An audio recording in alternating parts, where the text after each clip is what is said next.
Hello. तो आज हम प्रीवियस ईयर पेपर सॉल्यूशन कर रहे थे। उसका पेपर का क्वेश्चन नंबर 4 लेकर आए हैं। क्वेश्चन नंबर 4 क्या था? किरचॉफ का विकर्ण नियम स्थापित कीजिए और न्यूटन का शीतलन का नियम लिखिए। तो इसमें क्या था आगे दे रखा था 4+2। इसका मतलब है किरचॉफ का विकर्ण का नियम स्थापित कीजिए, ये 4 नंबर में था, और न्यूटन के शीतलन का नियम लिखिए, ये कितने नंबर में था? 2 नंबर में। यानी टोटल क्वेश्चन नंबर 4 का फर्स्ट पार्ट है वो कितने नंबर का था? 6 नंबर। अगला है, जैसे सेकंड पार्ट दे रखा था, विद्युत बल रेखाओं की विशेषताएं लिखिए तथा प्रतिरोधों के समांतर क्रम को संयोजन को समझाइए। तो देखो, इसमें विद्युत बल रेखाओं को विशेषता लिखिए, ये 2 नंबर का था, और प्रतिरोधों के समांतर क्रम का संयोजन लिखिए, ये 4 नंबर का था। तो ऐसे कॉम्बिनेशन करके दिए थे, तो अपने 4+2 2+4, यानी टोटल क्वेश्चन नंबर 4 हमारा 12 नंबर के था, और दोनों क्वेश्चन जो पार्ट दिए बहुत सरल थे। तो इस तरह से हम आज पार्ट नंबर 1 को देख रहे हैं कि किरचॉफ का विकर्ण का नियम स्थापित कीजिए, न्यूटन का शीतलन नियम लिखिए। तो केवल जो 2 नंबर में दे रखा है, इसका मतलब केवल आपको स्टेटमेंट, फॉर्मूला, डायमेंशन ही बतानी है। आपको इसका प्रूफ नहीं देना कि न्यूटन का शीतलन का नियम जो हम सिद्ध करते हैं, डेरिवेशन, वो नहीं देना, केवल 2 नंबर में। जैसे 4 नंबर में दे रखा, तो इसका हमें फिर प्योरली हमें क्या देना पड़ेगा? इसका प्रूफ देना पड़ेगा कि किरचॉफ का विकर्ण का नियम स्थापित हमें करना पड़ेगा। तो चलो हम इसका सॉल्यूशन, उत्तर किस प्रकार लिखते हैं। जैसे क्वेश्चन नंबर 4 का फर्स्ट का है के अनुसार, उसका आंसर क्या है कि किरचॉफ के नियम के अनुसार किसी निश्चित परम ताप पर, यानी एब्सोल्यूट टेम्परेचर पर, निश्चित तरंगदैर्घ्य यानी वेवलेंथ लैम्बडा, परास के विकिरणों के लिए सभी वस्तुओं की एक वर्णीय उत्सर्जन तथा अवशोषण क्षमताओं का अनुपात नियत होता है, और यह उसकी ताप पर आदर्श कृष्णिका की स्पेक्ट्रमिक उत्सर्जन क्षमता के बराबर होता है।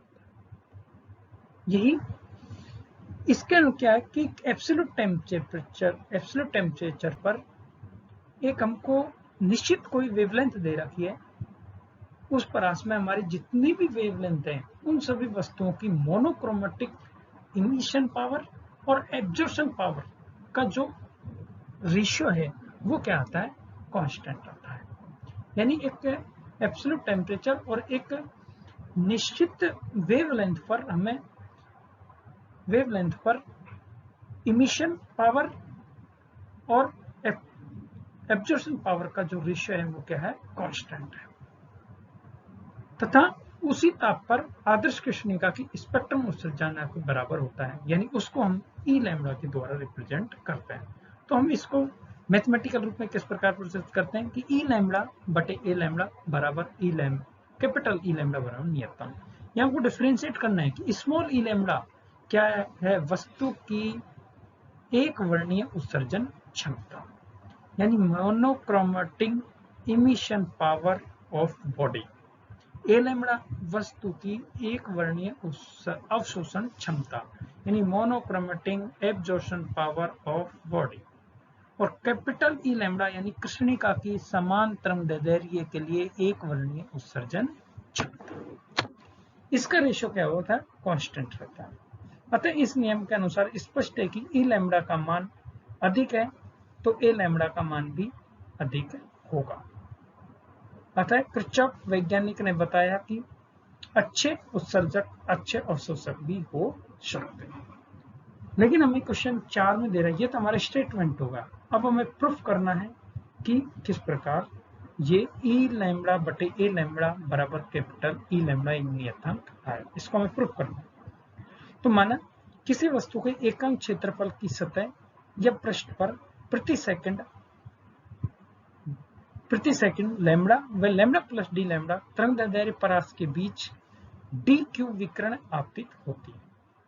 कि कोई हमने वेवलेंथ है, बहुत सारी वेवलेंथ है, उनकी हम एक रेंज ले लेते हैं, लैम्बडा और लैम्बडा प्लस डी लैम्बडा, और आने वाली विकिरण है उसमें क्या हो रही है? वो अवशोषित हो रही है, ये हमने माना है। तब आपतित विकिरणों का यानी एब्जॉर्प्शन पावर क्या होगी? ए लैम्बडा इंटू डी क्यू भाग अवशोषित, एवं शेष भाग क्या होगा? रिफ्लेक्टिव होता है। आपको पता है किसी भी जो बॉडी पर total R plus E plus T बराबर कितना होता है। R यानी उत्सर्जन कितनी है, A यानी अवशोषण प्लस T यानी ट्रांसफॉर्मेशन, टोटल तीनों का योग कितने के बराबर होता है, A 1 के बराबर होता है, यानी 100 के बराबर जो भी है।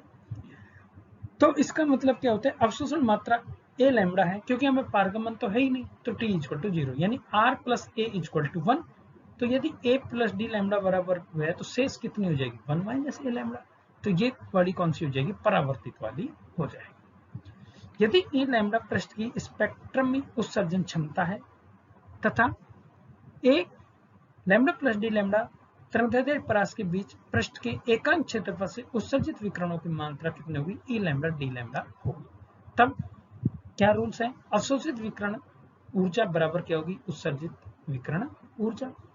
तो अवशोषित विकिरण ऊर्जा कितना है, A lambda into D Q बराबर उत्सर्जित कितना है, E लैम्बडा इंटू डी। तो ये इसका मतलब क्या होगा, E लैम्बडा बटे A लैम्बडा बराबर D Q into D lambda, यानी अवशोषित विकिरण की ऊर्जा A lambda into D Q, यानी D lambda plus D lambda में अवशोषित मात्रा कितनी थी, डी क्यू थी। लैम्बडा प्लस डी लैम्बडा में अवशोषित ऊर्जा की मात्रा कितनी थी, अवशोषित विकिरण आपतित कितनी थी, डी क्यू थी। और उत्सर्जित में E लैम्बडा में कितने क्षेत्रफल में, यानी डी था। तो E लैम्बडा बटे A लैम्बडा बराबर कितना था, डी क्यू बटे डी लैम्बडा। चूंकि डी क्यू तथा डी लैम्बडा प्रकृति पर निर्भर नहीं करते, इसलिए डी क्यू बटे डी लैम्बडा का कांस्टेंट होगा, क्योंकि उत्सर्जित D lambda lambda plus D lambda में कितनी उत्सर्जित विकिरण मान लेंगे, E लैम्बडा, जो क्या कह सकते हैं, E लैम्बडा को 1 माइनस A लैम्बडा के बराबर भी मान सकते हैं। तो ये क्या एक कांस्टेंट है। तब समीकरण से क्या होगा, E लैम्बडा बटे डी लैम्बडा बराबर क्या होगा, एक नियतांक होगा।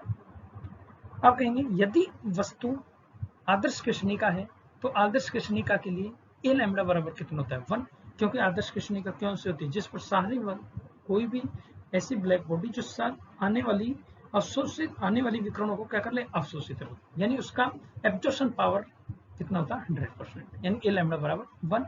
तब उत्सर्जित E लैम्बडा उत्सर्जित यानी उत्सर्जन क्षमता जो E लैम्बडा है वो किसके बराबर हो जाएगी, नियतांक के बराबर, यानी E लैम्बडा बराबर E लैम्बडा, राइट। समीकरण 1 से जैसे लिख सकते हैं कि E लैम्बडा बटे E लैम्बडा बराबर कैपिटल E लैम्बडा। तब समीकरण 1 में रखते हैं E लैम्बडा बटे 1 बराबर डी क्यू बटे डी लैम्बडा, इसमें रख सकते हैं। तब समीकरण 1 व 2 की तुलना करने पर तो क्या आएगा, E लैम्बडा बटे E लैम्बडा बराबर कैपिटल E लैम्बडा क्या है, एक नियतांक है। तो ये सिद्ध हो गया हमें कि किसी भी वस्तु की उत्सर्जन जो क्षमता है बटे अवशोषण क्षमता वो क्या किसके बराबर होती है, नियतांक के बराबर होती है, यानी इमिशन पावर बटे absorption power equal to a constant. अतः स्पष्ट है कि नियत ताप पर सभी वस्तुओं की उत्सर्जन क्षमता एवं अवशोषण क्षमता का अनुपात है वो नियतांक होता है। अतः आदर्श कृष्णिका की उत्सर्जन क्षमता के तुल्य होता है।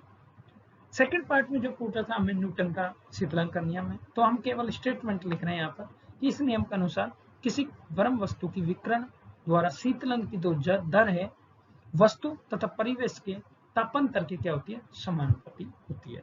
तो जो शीतलन की जो दर होती है उसको R से रिप्रेजेंट करते हैं, वो वस्तु का टेम्परेचर और सराउंडिंग टेम्परेचर, यानी वस्तु का टेम्परेचर मैं मान लेता हूँ T और सराउंडिंग टेम्परेचर में मान लेता हूँ T0।